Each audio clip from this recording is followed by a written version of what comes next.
Hi. Monday evening ರೀಸೆಂಟಾಗಿ ನಾನು ನನ್ನ ಹಸ್ಬೆಂಡು ಒಂದು ಹೋಟ್ಲಲ್ಲಿ ಕಡಾಯಿ ಪನ್ನೀರ್ ತಿಂದಿದ್ವಿ. ತುಂಬಾ ಚೆನ್ನಾಗಿತ್ತು. ಇವತ್ತು ಮನೇಲಿ ಅದನ್ನೇ ಮಾಡೋಣ ಅಂತ ರೆಡಿ ಮಾಡ್ಕೊಳ್ತಾ ಇದ್ದೀನಿ. ಅದಕ್ಕೊಂದು ಪಾತ್ರೆಗೆ ಸ್ವಲ್ಪ ಎಣ್ಣೆ ಹಾಕ್ಕೊಂಡು ಪನ್ನೀರನ್ನ ರೋಸ್ಟ್ ಮಾಡಿ ತೆಗೆದಿಟ್ಕೊಳ್ತಾ ಇದ್ದೀನಿ. ಅದೇ ಪಾತ್ರೆಯಲ್ಲಿ ಕ್ಯಾಪ್ಸಿಕಮ್ ಮತ್ತು ಆನಿಯನ್ನ ಸ್ವಲ್ಪ ದೊಡ್ಡ ದೊಡ್ಡ ಪೀಸಾಗಿ ರೋಸ್ಟ್ ಮಾಡಿ ತೆಗೆದಿಟ್ಕೊಳ್ತಾ ಇದ್ದೀನಿ.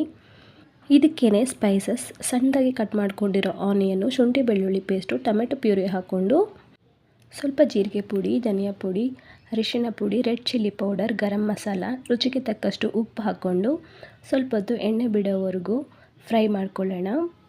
ಸ್ವಲ್ಪ ಫ್ರೆಶ್ ಕ್ರೀಮ್, ನಾವೇನು ಫ್ರೈ ಮಾಡಿ ಇಟ್ಕೊಂಡಿದ್ದೀವಿ ಪನ್ನೀರು, ಕ್ಯಾಪ್ಸಿಕಮ್, ಆನಿಯನ್ ಎಲ್ಲ ಇದಕ್ಕೆ ಹಾಕಿ ಒಂದ್ಸಲ ಮಿಕ್ಸ್ ಮಾಡ್ಕೊಳ್ಳೋಣ.